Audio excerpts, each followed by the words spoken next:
अगली सुबह युवराज सुहानी के साथ कोर्ट जाने के लिए दीवान विला से बाहर निकलता है। बाहर वही बॉडीगार्ड खड़ा था जिसे युवराज ने समायरा की सिक्योरिटी के लिए लगाया था। युवराज उससे कुछ कहने ही वाला था, तभी सुहानी उस बॉडीगार्ड से कहती, अरे आप यहाँ, मैं कब से आपको ढूंढ रही थी। ये सुनकर युवराज और वो बॉडीगार्ड दोनों चौंक जाते हैं। युवराज पहले सुहानी को फिर उस बॉडीगार्ड को कोल्ड एक्सप्रेशन के साथ देखता है। युवराज की नजरों में वो बॉडीगार्ड डर जाता है और सुहानी से कहता, मैडम आप मुझे क्यों ढूंढ रही थी। सुहानी कहती, आपका एक सामान वापस करने के लिए। गार्ड घबराते हुए कहता है, कैसा सामान। सुहानी अपना बैग निकाल कर उसमें कुछ ढूंढने लगती। युवराज और वो बॉडीगार्ड दोनों क्यूरियस लग रहे थे। वो दोनों ही देख रहे थे कि सुहानी अपने बैग से एक लाइटर निकालती। ये वही लाइटर था जिसे सुहानी ने हॉस्पिटल में गार्ड के पॉकेट से निकाल लिया था जब वो हिप्नोटाइज था। अपना लाइटर सुहानी के हाथ में देखकर बॉडीगार्ड हैरान रह जाता, क्योंकि वो इस लाइटर को काफी समय से ढूंढ रहा था। लेकिन युवराज के सामने वो सुहानी से कोई सवाल नहीं करता। बॉडीगार्ड सुहानी से लाइटर लेकर उसे थैंक्स कह देता। युवराज भी ये सब देखकर थोड़ा कंफ्यूज था। वो इन बातों को इग्नोर करके सुहानी से कहता है, तुम कार में बैठो, मुझे चार्ली से कुछ जरूरी बात करनी है। सुहानी उस बॉडीगार्ड को देखते हुए कहती है, अच्छा तो आपका नाम चार्ली है। बॉडीगार्ड अभी भी कुछ नहीं कहता। युवराज इरिटेट होकर सुहानी से कहता, सुहानी कार में बैठो। सुहानी फिर से चार्ली की तरफ देखते हुए एक स्माइल करती है और कार के अंदर जाकर बैठ जाती है। चार्ली इस वक्त काफी घबराया हुआ था। युवराज चार्ली से बात करने के बाद कार में बैठकर कोर्ट की तरफ बढ़ जाता है। कार चलाते वक्त युवराज बिल्कुल खामोश था। वो कुछ नाराज सा दिख रहा था, जिसे सुहानी बिल्कुल भी नोटिस नहीं कर रही थी। उसका पूरा ध्यान अपने फोन पर ही लगा हुआ था। युवराज ड्राइव करते हुए सुहानी से कहता, तुमने चार्ली की लाइटर क्यों चुराई। सुहानी युवराज को अजीब सी नजरों से देखती और कहती है, मैंने चुराई नहीं, बस उसके पॉकेट से निकाली थी जब वो हिप्नोटाइज थे। युवराज सामने देखते हुए कहता, किसी का सामान बिना उसकी परमिशन के लेना चोरी ही कहलाती है। सुहानी युवराज पर गुस्सा होते हुए कहती, अगर मैंने चोरी की होती तो उसे वो लाइटर वापस नहीं करती। ये सुहानी ऐसा देखकर और कहकर अपना मुंह फुलाकर बैठ जाती और युवराज उसे कोई जवाब नहीं देता। कुछ देर के बाद सुहानी कुछ सोचते हुए कहती है, आपसे एक सवाल करूं। युवराज कहता है, हाँ करो। युवराज के इस रिएक्शन से सुहानी अपना मुंह बनाने लगती है, फिर कहती, आपको आज तक कितनी लड़कियों ने प्रपोज किया। युवराज सुहानी के इस सवाल से चौंक जाता है और कहता, व्हाट। सुहानी को लगता है शायद युवराज ने उसकी बात ठीक से सुनी। वो अपनी आवाज ऊंची करते हुए कहती, मैंने पूछा आपको आज तक कितनी। सुहानी इतना ही कह पाई थी तभी युवराज कहता है, सुनाई देता है मुझे, मेरा मतलब था कि तुम ये सवाल क्यों पूछ रही हो। सुहानी कहती है, जरूरी सवाल है, आप जवाब तो दो। युवराज सुहानी के सवाल को ज्यादा इंपॉर्टेंस ना देते हुए कहता है, मुझे याद नहीं। सुहानी युवराज पर दबाव बनाते हुए कहती, युवराज सर प्लीज बताइए ना। युवराज समझ चुका था कि जब तक वो सुहानी को उसके सवालों के जवाब नहीं दे देगा वो उसे शांति से बैठने नहीं देगी। युवराज कहता है, काफी लड़कियों ने किया है। सुहानी कहती, उनमें से कितनी ऐसी थी जो बिल्कुल आपके पीछे ही पड़ गई थी। युवराज कहता है, हाँ थी कुछ ऐसी हुई। सुहानी आगे कहती, तो क्या उन सबको भी उस साये ने मार डाला। युवराज सुहानी का ये सवाल सुनकर सीरियस हो जाता। उसे अब समझ में आ रहा था कि सुहानी एक्चुअली में क्या पूछना चाहती है। युवराज कहता, नहीं, उसने सृष्टि के अलावा किसी को भी नहीं मारा था। सुहानी उससे अपना अगला सवाल करती है, तो उस साये ने सिर्फ सृष्टि को ही क्यों मारा। युवराज कहता है, उस साये ने सृष्टि को इसलिए नहीं मारा था कि वो मुझसे प्यार करती थी। सुहानी हैरानी से युवराज से कहती है, तो फिर उसने सृष्टि को क्यों मारा। युवराज कहता है, सृष्टि ने सुना था कि उस विशिंग बेल से कोई भी विश मांगो तो वो पूरी हो जाती है। उसने उस विशिंग बेल से मुझे मांगा था, जिससे वो उस साये की नजर में आ गई और उस साये ने सृष्टि को मार डाला। ये बताते हुए युवराज उदास हो जाता है। कहीं ना कहीं वो खुद को भी सृष्टि की मौत का जिम्मेदार मानता था। युवराज का जवाब सुनकर सुहानी भी सोच में पड़ जाती है और आगे युवराज से कोई भी सवाल नहीं करती। इधर रात के 10 बज रहे थे। युवराज भैरवनाथ की गुफा के बाहर खड़ा था। उसके हाथ में समायरा का वही कटार था जिसे उस साये ने युवराज पर हमला किया था। युवराज बेधड़क तेजी से उस गुफा के अंदर जा रहा था। कुछ ही देर में वो गुफा के अंदर पहुंच जाता है। अंदर जाकर वो देखता है कि भैरवनाथ हमेशा की तरह अपने ध्यान में मग्न है। युवराज के वहां पहुंचते ही भैरवनाथ अपनी आंखें खोल लेता और कहता है, आज बहुत दिनों के बाद आए हो, इसका मतलब कोई विशेष कारण होगा तुम्हारे यहाँ आने का। युवराज उस कटार को आगे करते हुए कहता है, ये क्या है। युवराज इस वक्त भैरवनाथ से कुछ फीट दूर खड़ा था। युवराज के कटार को सामने करते ही वो कटार युवराज के हाथ से भैरवनाथ के पास हवा में उड़ते हुए जाने लगता है। कुछ ही पलों में वो कटार भैरवनाथ के हाथ तक पहुंच जाता है। कटार के हाथ में आते ही भैरवनाथ उसे बड़े गौर से देखता है और फिर अपनी आंखें बंद कर लेता है। युवराज सामने खड़ा ये सब देख रहा था। कुछ देर के बाद भैरवनाथ अपनी आंखें खोलकर युवराज से कहता है, ये एक विशेष प्रकार का शस्त्र है जो बहुत ही शक्तिशाली, लेकिन इसकी एक विशेषता है। भैरवनाथ की बात सुनकर युवराज की आंखें छोटी हो जाती। वो क्यूरियस होकर कहता, और वो क्या है? भैरवनाथ उस कटार को देखते हुए कहता, इसे केवल एक बार ही इस्तेमाल किया जा सकता है। एक बार इस्तेमाल होने के बाद ये बिल्कुल बेजान हो जाता है, फिर किसी आम कटार और इसमें कोई फर्क नहीं रह जाता, और इसे देखकर ऐसा लग रहा है जैसे इसका इस्तेमाल हो चुका है। भैरवनाथ युवराज की तरफ देखते हुए कहता, लेकिन ये कटार किसकी है? युवराज बिना किसी एक्सप्रेशन के कहता है, समायरा की। युवराज का जवाब सुनकर भैरवनाथ की आंखें हैरानी से बड़ी हो जाती। वो युवराज से कहता है, लेकिन समायरा तो तुम्हें मारना चाहती है, इसका मतलब ये कटार उसने तुम पर इस्तेमाल किया था। युवराज कहता है, इस कटार से उस साये ने मुझ पर हमला किया था। युवराज का जवाब सुनकर भैरवनाथ हैरानी से अपनी जगह से उठ जाता है। उसे युवराज की बातों पर विश्वास नहीं होता। भैरवनाथ कहता है, ये असंभव है। युवराज कहता है, क्या असंभव है? भैरवनाथ कहता है, जिस पर भी इस कटार से वार किया जाता है उसका जिंदा बचना नामुमकिन था। तुम पर तो खुद उस साये ने इससे वार किया था, तो तुम अब तक जिंदा कैसे हो? युवराज कहता है, यही तो मैं तुमसे जानने आया हूँ। भैरवनाथ फिर से अपने आसन पर बैठ जाता है। वो अपने सामने एक लाल कपड़ा बिछाता है और उस पर उस कटार को रख देता है। इसके बाद वो अपनी आंखें बंद करके कुछ मंत्रों का जाप करते हुए उस कटार पर लाल सिंदूर और कुछ भभूत डालने लगता है। युवराज ये सब अपनी जगह पर खड़े होकर देख रहा था। कुछ देर के बाद भैरवनाथ का अनुष्ठान पूरा हो जाता है। वो अपनी आंखें खोलता है। भैरवनाथ युवराज की तरफ देखते हुए कहता है, समायरा ने इस शस्त्र को कई सालों की साधना से बनाया था। शायद वो इससे तुम्हें मारना चाहती थी, लेकिन ये बात मैं भी अब तक नहीं समझ पा रहा कि इस कटार से तुम कैसे बच गए। युवराज भैरवनाथ से कहता है, मुझे तुमसे एक और सवाल का जवाब चाहिए। भैरवनाथ उत्सुकता से युवराज को देखता है। युवराज भैरवनाथ को वो सारी बातें बता देता है जो उस कटार लगने के बाद उसके साथ हुई थी। कैसे वो अचानक से कभी कभी अपने कंट्रोल से बाहर हो जाता और कैसे रक्षा के उसकी शक्तियों को बांधने के बाद भी वो समायरा को उससे बचा पाया। युवराज की बातें सुनकर भैरवनाथ अपना हाथ उसकी तरफ बढ़ाता है, उसे अपने पास आने का इशारा करता है। युवराज भैरवनाथ की तरफ आगे बढ़ता है और अपना हाथ उसके हाथ पर रख देता है। युवराज का हाथ छूते ही भैरवनाथ का चेहरा भी हैरानी से भर जाता है। वो युवराज से कहता है, तुम्हारे साथ ये सब इसलिए हो रहा है क्योंकि तुम्हारे अंदर समायरा की शक्तियां हैं। जब कभी तुम्हारा शरीर और दिमाग इसे संभाल नहीं पाता तो तुम अपने काबू से बाहर हो जाते हो, लेकिन मुझे हैरानी है कि तुम उन शक्तियों को कैसे काबू कर रहे हो। युवराज अपने मन में कहता है, शायद सुहानी की वजह से।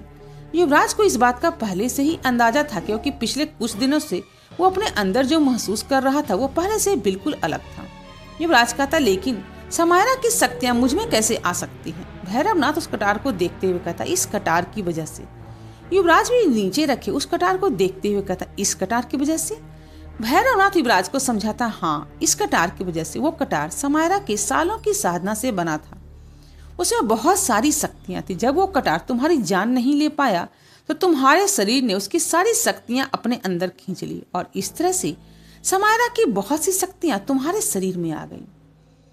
अब युवराज को अपने सारे सवालों के जवाब मिल गए थे। वो भैरवनाथ से कहता है, अब मैं चलता हूँ। ये कहते युवराज उस गुफा से बाहर जाने लगता है। युवराज के जाने के बाद भी भैरवनाथ के चेहरे से वो हैरानी नहीं जाती। वो अपने सामने देखते हुए खुद से कहता है, ऐसा कैसे हो सकता है? समायरा की शक्तियां काबू करना किसी के बस में नहीं, लेकिन युवराज उन्हें कैसे काबू कर सकता है? और उससे भी बड़ी बात, युवराज उस कटार से बच कैसे गया? कहीं ऐसा तो नहीं कि युवराज उस साये से नहीं बल्कि किसी और चीज से ही जुड़ा है? भैरवनाथ की गुफा के बाहर निकलकर युवराज अपने घर की तरफ बढ़ता है। युवराज अब तक तो ये समझ गया था कि समायरा की शक्तियों को वो सुहानी की वजह से कंट्रोल कर पा रहा है, लेकिन ये बात उसे भी समझ नहीं आ रही थी, आखिर वो उस कटार से कैसे बच गया। यही सब सोचते हुए युवराज अपनी कार ड्राइव कर रहा था, तभी अचानक से उसकी कार रुक जाती है। युवराज की कार सड़क के बीचों बीच दूर जंगल में खड़ी थी।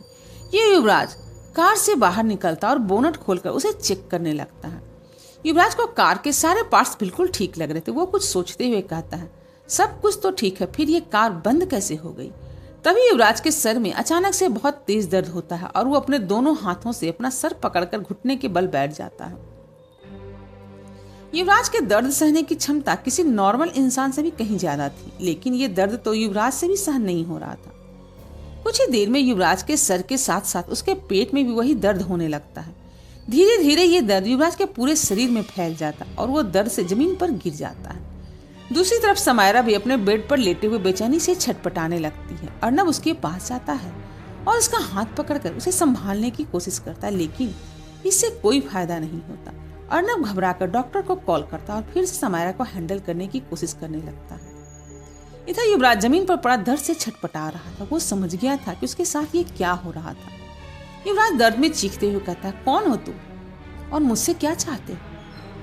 युवराज को एक औरत की आवाज सुनाई देती है, तुम्हारी जान। युवराज जमीन पर अपने पेट के बल पड़ा था। वो अपना सर ऊपर उठाता, वो देखता है कि सामने रक्षा खड़ी थी। युवराज उसे देखकर उठने की कोशिश करता है, लेकिन दर्द की वजह से वो उठ नहीं पाता। रक्षा को युवराज की ये हालत देखकर मजा आ रहा था। वो मुस्कुराते हुए कहती है, तुम्हें मुझे जिंदा नहीं छोड़ना चाहिए था। युवराज कोई जवाब नहीं देता और बड़ी मुश्किल से उठकर बैठता है। अब वो दर्द युवराज से बर्दाश्त नहीं हो रहा था। तभी रक्षा अपना हाथ आगे करती है। उसके हाथ में एक पुतली थी जिसे वो देखने लगती है। रक्षा के ऐसा करते युवराज के कानों में तेज दर्द होता है और वो दर्द से अपने कान बंद कर लेता है। कुछ ही देर में युवराज के कान से खून बहने लगता है। उसे इस तरह तड़पते देख रक्षा कहती है, आज कोई तुम्हें बचाने नहीं आएगा। वो साया भी नहीं। वो खुद इतना कमजोर है कि आज अगर मेरे सामने आया तो मैं भी उसे खत्म कर दूंगी। इस वक्त जितना दर्द युवराज को हो रहा था उतना ही सुकून रक्षा के दिल को मिल रहा था। वो आज वहां पूरी तैयारी के साथ आई थी। बहुत देर तक युवराज को इसी तरह से टॉर्चर करने के बाद रक्षा उससे कहती है, अब खेल बहुत हो गया, अब तुम्हें मरने का वक्त आ गया है। अपनी आंखें बंद कर लो और जिससे भी तुम बहुत ज्यादा प्यार करते हो उसे आखिरी बार याद कर लो। ये कहकर रक्षा अपनी दाईं तरफ देखती है। रक्षा की दाईं तरफ सीमा खड़ी थी। रक्षा अपनी आंखों से सीमा को कुछ इशारा करती है। रक्षा का इशारा समझकर सीमा अपने हाथ में रखे एक बड़े से बैग को लेकर उसके पास आ जाती है। सीमा वो बैग रक्षा के सामने रख देती है और उसके अंदर का सारा सामान बाहर निकालने लगती है। उस बैग के अंदर काला जादू का सारा सामान रखा हुआ था। युवराज अभी भी जमीन पर पड़ा हुआ था। उसके पूरे शरीर में अभी भी उतना ही दर्द था। उसके कान से खून बह रहा था जो उसके चेहरे और कपड़ों में फैल गया था। वो दर्द युवराज की सहन शक्ति से बाहर हो चुका था। उसके शरीर में अब इतनी भी ताकत नहीं बची थी कि वो अपनी एक उंगली भी हिला पाए। युवराज बस बेजान सा पेट के बल पड़ा था, लेकिन वो अब भी अपने होश में था। रक्षा उस जंगल के बीच अपने आसन पर बैठ जाती और सामने हवन कुंड जला देती है। अमावस्या की रात थी। चारों तरफ अंधेरा फैला हुआ था। उस घने जंगल के बीच में रोशनी के नाम पर सिर्फ उस हवन कुंड की आग से निकलने वाला प्रकाश था। रक्षा लगातार मंत्रों का जाप करते हुए उस हवन कुंड में आहुति दे रही थी और वो पुतली भी उसके सामने ही रखी थी, जिससे उसने युवराज की शक्तियों को अपने वश में कर लिया था। युवराज उस कुंड के दूसरी तरफ बेजान सा पड़ा हुआ था। बहुत कोशिश करने पर भी आज उसकी शक्तियां उसके किसी काम नहीं आ रही थी। जैसे जैसे समय बीत रहा था, इधर समायरा की हालत भी खराब होती जा रही थी। वो बेड पर पड़ी पड़ी छटपटा रही थी और अर्नब उसके पास परेशान बैठा था।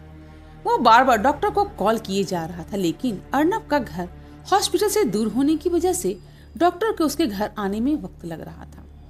दूसरी तरफ सुहानी जो आराम से अपने कमरे में सोई थी, उसकी नींद अचानक से खुल जाती है। सुहानी उठकर बैठ जाती। सुहानी को भी अभी काफी बेचैनी हो रही थी। वो निशा की तरफ देखती है। निशा आराम से अपनी जगह पर सो रही थी। ये देखकर सुहानी चैन की सांस लेती है। सुहानी अपने बेड के पास रखे ग्लास को उठाकर पानी पीती और फिर से बेड पर लेटकर सोने की कोशिश करने लगती, लेकिन इस बार उसे बिल्कुल नींद नहीं आ रही थी। वो फिर से उठकर बैठ जाती और खुद से कहती है, मुझे आज इतनी बेचैनी क्यों हो रही है? ऐसा लग रहा है जैसे कुछ बहुत गलत होने वाला। ये कहते ही सुहानी के दिमाग में युवराज का ख्याल आता है। सुहानी को याद आता है कि आज रात डिनर के वक्त युवराज घर में नहीं था। सुहानी को अब युवराज की चिंता होने लगती। वो सोच में पड़ जाती है कि युवराज अब तक घर आया है या नहीं। सुहानी पास रखे टेबल से अपना फोन उठाती है, लेकिन अगले ही पल वो खुद से कहती, इतनी रात को उन्हें कॉल करके डिस्टर्ब करना ठीक नहीं रहेगा। मैं खुद ही उनके रूम में जाकर उन्हें देख लेती हूँ। सुहानी युवराज के कमरे के पास जाकर धीरे से दरवाजा खोलती। उसने सोचा था कि वो युवराज को अपने बेड पर सोया हुआ देखकर वहां से चली जाएगी, लेकिन जब वो दरवाजा खोलती है तो दिखती है कि युवराज के कमरे की लाइट ऑन थी और उस कमरे में कोई भी नहीं था। सुहानी परेशान होकर कहती, युवराज सर कहाँ हैं? इस वक्त तो उन्हें अपने बेड पर होना चाहिए था। सुहानी कमरे के अंदर आ जाती। वो अच्छे से पूरा कमरा और बाथरूम चेक करते, लेकिन उसे युवराज कहीं भी नहीं दिखता। इसके बाद सुहानी बिना किसी को डिस्टर्ब किए युवराज को पूरे घर में ढूंढने लगते, लेकिन कहीं भी उसे युवराज नहीं मिलता। अब सुहानी को युवराज के लिए डर लगने लगता है। वो अपना मोबाइल निकालती है और युवराज को कॉल करती है। दूसरी तरफ युवराज का मोबाइल उसके चेहरे के सामने जमीन पर पड़ा था। सुहानी के कॉल आने पर उसका मोबाइल बजने लगता है। युवराज अब भी पेट के बल जमीन पर पड़ा था, लेकिन उसका शरीर दर्द की वजह से उसका साथ नहीं दे रहा था। युवराज जमीन पर पड़े हुए देखता है कि उसके मोबाइल पर सुहानी का कॉल आ रहा है, लेकिन वो कुछ नहीं कर पा रहा था। जब कई बार कॉल करने के बाद भी युवराज सुहानी का कॉल रिसीव नहीं करता, तब सुहानी रॉबिन को कॉल करती है। कुछ ही देर में रॉबिन दीवान विला पहुंच जाता। अंदर आते वो सुहानी से कहता, क्या हुआ मैडम, आपने इस वक्त मुझे क्यों बुलाया? सुहानी घबराहट के साथ कहती, युवराज सर कहाँ है? रॉबिन कहता, युवराज सर बाहर गए हैं, शायद ऑफिस में होंगे। कभी कभी जब काम ज्यादा हो जाता है तो सर घर लेट से आते हैं। सुहानी हाइपर होकर कहती, लेकिन युवराज सर फोन भी नहीं उठा रहे हैं। इस बार सुहानी की बात सुनकर रॉबिन भी चौंक जाता। वो मन ही मन कहता, युवराज सर ऐसा तो कभी नहीं करते, चाहे वो कितने भी बिजी हों, वो फैमिली मेंबर्स का कॉल तो रिसीव करते हैं। ये सोचते हुए रॉबिन भी अपना मोबाइल निकाल कर युवराज को कॉल करने लगता, लेकिन फिर से युवराज का कोई रिस्पॉन्स नहीं आता। अब रॉबिन को भी युवराज के लिए टेंशन होने लगती है। रॉबिन सुहानी से कहता, मैडम आप परेशान मत होइए, मैं देखता हूँ युवराज सर कहाँ है। ये कहकर रॉबिन घर से बाहर जाने लगता है। उसके बाहर जाते देख सुहानी कहती, मिस्टर रॉबिन मैं भी आपके साथ चलूंगी। रॉबिन रुक जाता और पीछे मुड़कर सुहानी से कहता, मैडम आप घर में ही रहिए, अगर युवराज सर को पता चल गया कि आप इतनी रात को घर से बाहर हैं तो वो गुस्सा होंगे। सुहानी समझ रही थी कि रॉबिन बिल्कुल सही कह रहा है, लेकिन इस वक्त उसे युवराज के अलावा और कुछ भी नहीं सूझ रहा था। उसे बार बार ये एहसास हो रहा था कि युवराज के साथ कुछ तो गलत हुआ है। सुहानी रॉबिन की कोई बात नहीं सुनती और उसके साथ युवराज को ढूंढने जाने की जिद करने लगती है। रॉबिन भी सुहानी की बात को नहीं मानता और उसे घर में ही छोड़कर जाने लगता है। सुहानी रॉबिन को जाते देखकर उससे कहते, मिस्टर रॉबिन अगर आप मुझे अपने साथ लेकर नहीं जाएंगे तो मैं अकेले ही युवराज सर को ढूंढने निकल जाऊंगी। रॉबिन अब असमंजस में पड़ जाता है, लेकिन वो सुहानी को अपने साथ लेकर जाने के लिए मान जाता है। उसे भी इस वक्त युवराज की बहुत फिक्र हो रही थी और सुहानी से बहस करते हुए टाइम वेस्ट करना उसे सही नहीं लग रहा था। रॉबिन सुहानी से कहता, ठीक है चलिए मेरे साथ। रॉबिन के ये कहते ही सुहानी उसके पीछे पीछे चलने लगती है। रॉबिन कार की ड्राइविंग सीट पर बैठता और सुहानी उसके पास वाली सीट पर बगल में बैठ जाती है। रॉबिन कार स्टार्ट करके उसे आगे बढ़ा देता है। रॉबिन की कार के पीछे बॉडीगार्ड से भरी 2 और कार जाने लगती। कार ड्राइव करते हुए रॉबिन अपने फोन से किसी को कॉल करके कहता है, युवराज सर के मोबाइल का लोकेशन ट्रैक करो। इधर युवराज की हालत और भी ज्यादा खराब होते जा रही थी। रक्षा उस हवन कुंड में आखिरी आहुति देकर अपनी आंखें खोलते ही उसके चेहरे पर एक जीत वाली मुस्कान आ जाती है। रक्षा देखती है कि युवराज अभी भी दर्द में तड़पता जमीन पर पड़ा हुआ है।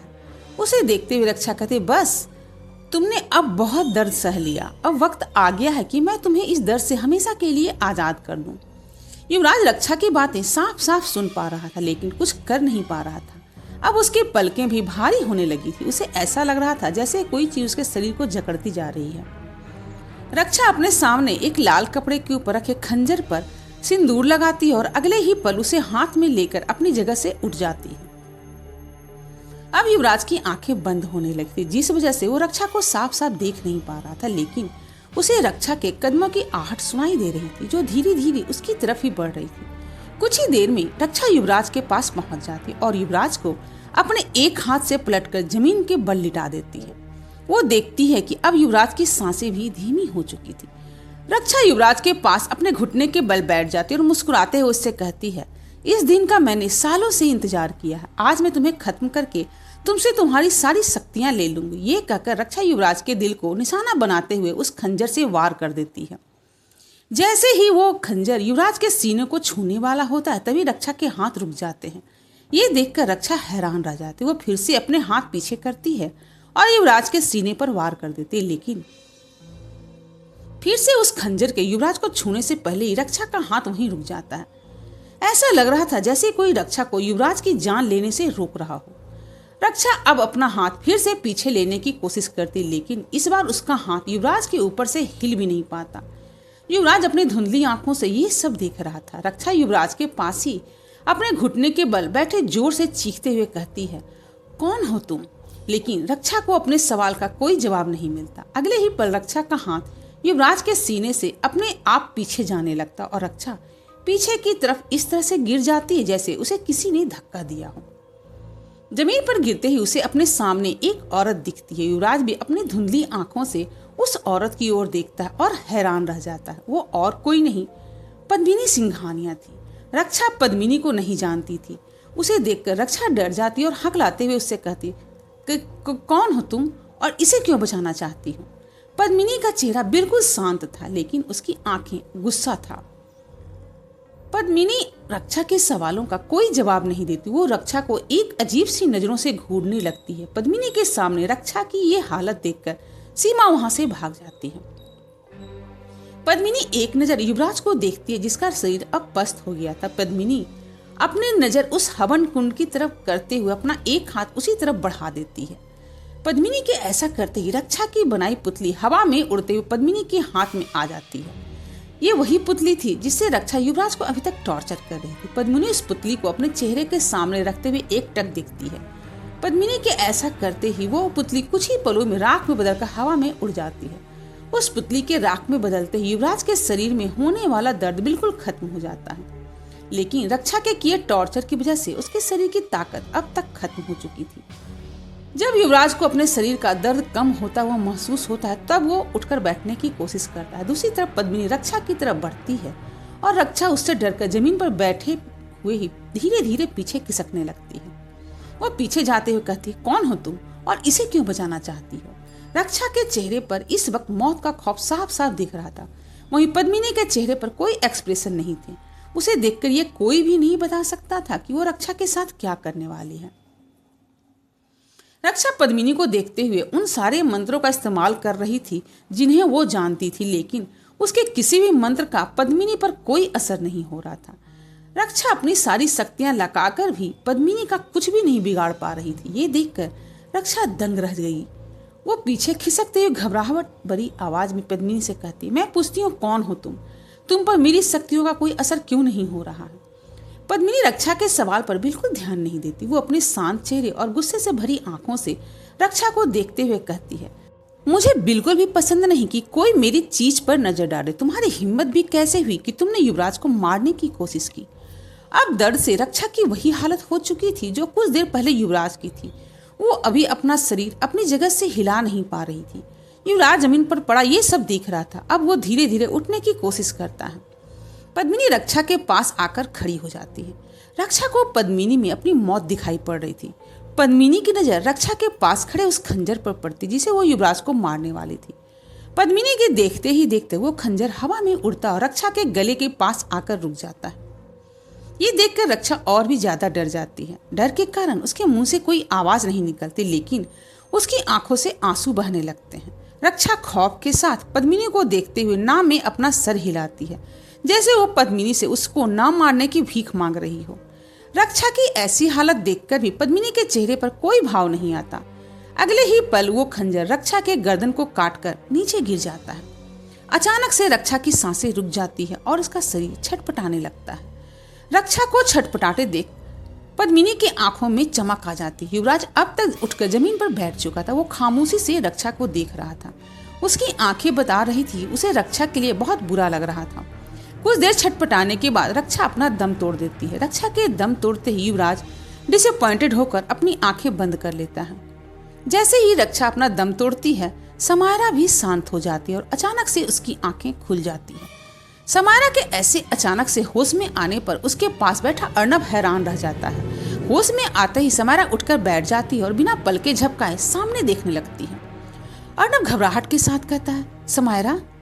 अर्नब की आवाज सुनकर भी समायरा को कोई फर्क नहीं पड़ता। वो अपनी बड़ी बड़ी आंखों से सामने के दीवार को एकटक देखे जा रही थी। अर्नब को समायरा की अब फिक्र होने लगी थी। वो समायरा के पास आकर बैठता है और उसके कंधे पर हाथ रखकर कहता है, समायरा तुम ठीक हो? अर्नब के ऐसा कहते ही समायरा की आंखों में आंसू आ जाते हैं। अगले ही पल वो आंसू उसकी आंखों से बाहर आ जाते हैं। समायरा किसी मूर्ति की तरह उस बेड पर बैठी थी और उसके आंखों से आंसू बह रहे थे। ये देखकर अर्नब फिर से कहता, समायरा तुम ठीक हो ना? अब समायरा फूट फूट कर रोने लगती है। अर्नब समायरा की ये हालत देखकर परेशान हो जाता है। वो बिल्कुल समझ नहीं पा रहा था कि समायरा को क्या हुआ है। अर्नब ये तो नहीं जानता था कि समायरा रो क्यों रही है, लेकिन उसे इस तरह से रोते देखकर अर्नब को बहुत बुरा लग रहा था। वो समायरा के और करीब जाता है और उसका सर पकड़कर अपने कंधे में रखते हुए उसे अपनी बाहों में ले लेता है। अर्नब समायरा को शांत करने की कोशिश करता है, लेकिन समायरा और भी जोर जोर से रोने लगती। उसे ये एहसास हो गया था कि उसकी माँ रक्षा अब नहीं रही।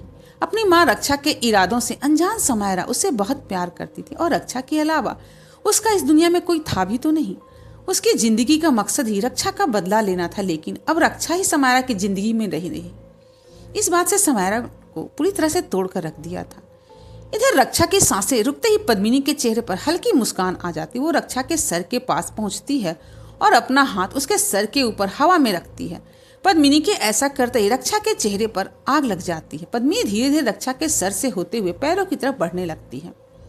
जैसे जैसे पद्मिनी रक्षा के पैरों की तरफ बढ़ती है, वैसे वैसे आग रक्षा के पैरों तक पहुंच जाती है। कुछ ही देर में रक्षा का पूरा शरीर जलकर राख हो जाता है, यहाँ तक कि उसकी हड्डियां भी नहीं बचती। रक्षा के शरीर के जल जाने के बाद पद्मिनी की नजर फिर से युवराज पर जाती। वो युवराज की तरफ बढ़ने लगती है। युवराज जमीन पर बैठा पद्मिनी की ओर ही देख रहा था। उसकी आंखें अभी भी पूरी तरह से नहीं खुल पा रही थी, लेकिन पद्मिनी को उसमें अपने लिए गुस्सा साफ दिखाई दे रहा था। पद्मिनी युवराज के पास जाकर झुक जाती। वो अपना चेहरा युवराज के चेहरे के सामने लाती। वो अपनी एक उंगली युवराज के माथे पर रखती और धीरे धीरे उसके गाल तक ले जाती। युवराज गुस्से से अपना चेहरा पीछे हटाने लगता है। पद्मिनी मुस्कुराते हुए कहती है, मैंने कहा था ना, तुम्हारी जिंदगी और तुम्हारी मौत पर सिर्फ मेरा हक है। युवराज पद्मिनी की बात का कोई जवाब नहीं देता और उससे अपनी नजरें फेर लेता है। पद्मिनी का चेहरा अचानक से सीरियस हो जाता और वो युवराज को छोड़कर चली जाती है। पद्मिनी के जाते ही 3 बड़ी बड़ी गाड़ियां वहां आकर रुकती है। उन गाड़ियों की हेडलाइट सीधे युवराज के चेहरे पर पड़ती है। उन गाड़ियों में सुहानी और युवराज के बॉडीगार्ड्स थे। रॉबिन सुहानी से कहता, मैडम आप प्लीज यहीं रुकिए, लेकिन सुहानी कार का दरवाजा खोलकर बाहर निकलते और भागते युवराज की तरफ जाती है। सुहानी घुटने के बल बैठकर युवराज से लिपट जाती है। युवराज के सारे बॉडीगार्ड्स अपने हाथों में पिस्टल लिए हुए युवराज को चारों तरफ से घेर लेते हैं। युवराज अभी भी पूरी तरह से होश में नहीं था। उसे गले लगाए हुए सुहानी को अपने चेहरे पर कुछ नमी महसूस होती है। सुहानी तुरंत युवराज से अलग हो जाती, उसे गौर से देखती है। युवराज की हालत देखकर सुहानी और रॉबिन दोनों के हाथ पैर फूल जाते हैं। युवराज वहां आधी बेहोशी की हालत में बैठा था। वो बड़ी मुश्किल से अपनी आंखें खोल पा रहा था और उसके कान से निकलने वाला खून उसके चेहरे और कपड़ों पर लगा हुआ था। सुहानी युवराज का चेहरा अपना हाथों में लेकर रोते हुए कहती, युवराज सर ये सब क्या है, आपको क्या हुआ है? युवराज लड़खड़ाती जुबान से कहता, सुहानी तुम यहाँ क्या कर रही हो, ये जगह सेफ नहीं है। सुहानी रॉबिन से कहती, मिस्टर रॉबिन जल्दी से युवराज सर को हॉस्पिटल लेकर चलिए। युवराज कहता है, हॉस्पिटल नहीं, मुझे घर जाना है। सुहानी रूंधे गले से कहती, युवराज सर अभी आपकी हालत ठीक नहीं, हमें आपको हॉस्पिटल लेकर जाना होगा। युवराज समझ गया था कि रॉबिन भी वहीं पर है, लेकिन वो उसे देख नहीं पा रहा था। युवराज धीरे धीरे अपनी आंखें बंद करते हुए कहता, रॉबिन मुझे अभी घर ले चलो। ये कहकर युवराज की आंखें बंद हो जाती है और वो नीचे गिरने लगता है। युवराज को बेहोश होते देखकर सुहानी उसे अपनी बाहों में थाम लेती है। युवराज के बॉडीगार्ड्स उसे उठाकर कार के अंदर लिटा देते हैं और रॉबिन कार को घर की तरफ बढ़ा देता है। सुहानी कार की बैक सीट पर बैठी हुई थी और उसने अपने गोद में युवराज का सर रखा हुआ था। युवराज को इस हालत में देखकर उसका दिल बैठा जा रहा था और उसकी आंखों से लगातार आंसू बह रहे थे। रॉबिन ड्राइव करते हुए हॉस्पिटल कॉल करता और डॉक्टर्स की पूरी टीम को युवराज के घर आने के लिए कह देता है। युवराज के घर पहुंचने से पहले डॉक्टर्स की एक पूरी टीम उसके घर पहुंच चुकी होती है। बॉडीगार्ड्स युवराज को लेकर उसके कमरे में चले जाते हैं और डॉक्टर्स युवराज की ट्रीटमेंट स्टार्ट कर देते हैं। इधर टाइम के साथ समायरा की हालत भी खराब होती जा रही थी। रो रो कर उसका बुरा हाल हो चुका था। अर्नब ने अभी भी उसे अपनी बाहों में संभाला हुआ था और उसके सर को सहलाते उसे शांत करने की कोशिश कर रहा था। काफी देर तक रोने के बाद समायरा के चेहरे का दुख अब गुस्से में बदलने लगता है।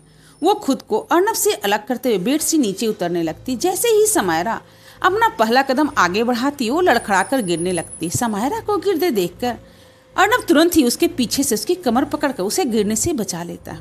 समायरा खुद को अर्नब की पकड़ से छुड़ाने की कोशिश करने लगती, लेकिन उसका शरीर अभी बहुत कमजोर था। वो अर्नब की मजबूत पकड़ से खुद को छुड़ा नहीं पाती। समायरा अर्नब से खुद को छुड़ाने की कोशिश करते हुए कहती है, छोड़ो मुझे। अर्नब कहता है, संभालो खुद को। समायरा कहती है, उसने मेरी माँ को मार डाला, मैं उसे जिंदा नहीं छोड़ूंगी। समायरा अर्नब की पकड़ से आजाद होने की नाकाम कोशिश करती है और कुछ देर के बाद फिर से बेहोश हो जाती है। अर्नब परेशान होकर कहता है, समायरा तुम। लेकिन समायरा कोई जवाब नहीं देती। अर्नब समायरा को गोद में उठाकर उसे वापस बेड पर लिटा देता है। अर्नब समायरा के पास ही बेड पर बैठ जाता है और उसके चेहरे के आंसू पोंछते हुए उसे गौर से देखने लगता है। कुछ ही देर के बाद डॉक्टर अर्नब के घर पहुंचते हैं और समायरा को चेक करते हैं। चेकअप करने के बाद डॉक्टर अर्नब से कहते हैं, सर अब मिस समायरा कोमा से बाहर आ चुकी है। हाइपर होने की वजह से ये बेहोश हो गई हैं। मैंने इन्हें एक इंजेक्शन दे दिया है, अभी इन्हें आराम करने दीजिए और कल आपको इन्हें हॉस्पिटल लेकर आना होगा जिससे हम इनका पूरा चेकअप कर सकें। समायरा के कोमा से बाहर आने की बात सुनकर अर्नब खुश हो जाता है। डॉक्टर के वहां से जाने के बाद अर्नब पूरी रात समायरा के बेड के पास उसका हाथ थामे बैठा रहता है। इधर डॉक्टर्स की टीम युवराज का इलाज करके उसके कमरे से बाहर आते हैं। युवराज के घर के सभी लोग इस वक्त सो रहे थे। किसी को भी अभी युवराज की हालत के बारे में कुछ भी पता नहीं था। डॉक्टर के बाहर आते ही सुहानी उनके पास आकर कहती, युवराज सर कैसे हैं? डॉक्टर कहते हैं ही इज फाइन, लेकिन उनकी बॉडी में थोड़ी कमजोरी है। डॉक्टर थोड़ा रुककर कहते हैं, लेकिन हमें ये समझ नहीं आ रहा कि उनके कान में से इतना खून कैसे बाहर आया। आप इन्हें कल हॉस्पिटल लेकर आइए। डॉक्टर का जवाब सुनकर सुहानी के मन को थोड़ा सुकून मिलता है। युवराज का चेकअप करने के बाद रॉबिन उन डॉक्टर्स को युवराज के घर में ही रोक लेता है। रॉबिन डॉक्टर्स को गेस्ट रूम में लेकर चला जाता है। सभी के वहां से जाने के बाद सुहानी युवराज के पास जाती है और उसके बेड पर बैठ जाती है। युवराज को इस हालत में देखकर सुहानी की आंखें फिर से नम हो जाती। वो बेड पर सोए हुए युवराज के चेहरे पर अपना हाथ रखकर उसकी तरफ बढ़ने लगती है। सुहानी अपना चेहरा युवराज के चेहरे के पास ले जाकर धीरे से माथे पर किस कर देती है। काफी देर तक सुहानी युवराज का हाथ थामकर उसके चेहरे को देखते हुए उसके पास ही बैठी रहती, लेकिन कुछ घंटे के बाद उसकी पलकें भी भारी होने लगती और उसे पता ही नहीं चलता कि कब उसे नींद आ जाती है। सुहानी अनजाने में ही युवराज के बेड पर उसके पास ही सो जाती है। युवराज सुहानी की कमर पकड़कर खुद से पूरी तरह से सटा लेता है। सुहानी का हाथ भी अब युवराज के ऊपर ही था। उन दोनों को ही बिल्कुल भी अंदाजा नहीं था कि नींद में वो एक दूसरे के कितने करीब आ चुके हैं। अगली सुबह जब युवराज की नींद खुलती है तो वो खुद को अपने कमरे के बेड पर पाता है। तभी उसे एहसास होता है कि उसने किसी को कसकर पकड़ा हुआ है। युवराज जब अपनी बाहों से लिपटी सुहानी को दिखता है तो चौंक जाता है। इस वक्त युवराज का चेहरा सुहानी के चेहरे के बेहद करीब था। युवराज इससे पहले कभी भी किसी की लड़की के इतने नजदीक नहीं गया था। उसकी आंखें बस सुहानी के चेहरे पर आकर ठहर जाती और वो बस सुहानी के सोते हुए मासूम चेहरे को देखता रह जाता है। व्यूअर्स, अगर आपको ये कहानी पसंद आ रही है तो मेरे चैनल को सब्सक्राइब जरूर करें और लाइक भी करें और कमेंट करके बताएं कि कहानी आपको कैसी लग रही है। आपका कमेंट मुझे मोटिवेशन देता है ताकि मैं और भी नए एपिसोड्स ला सकूं। Thanks for watching.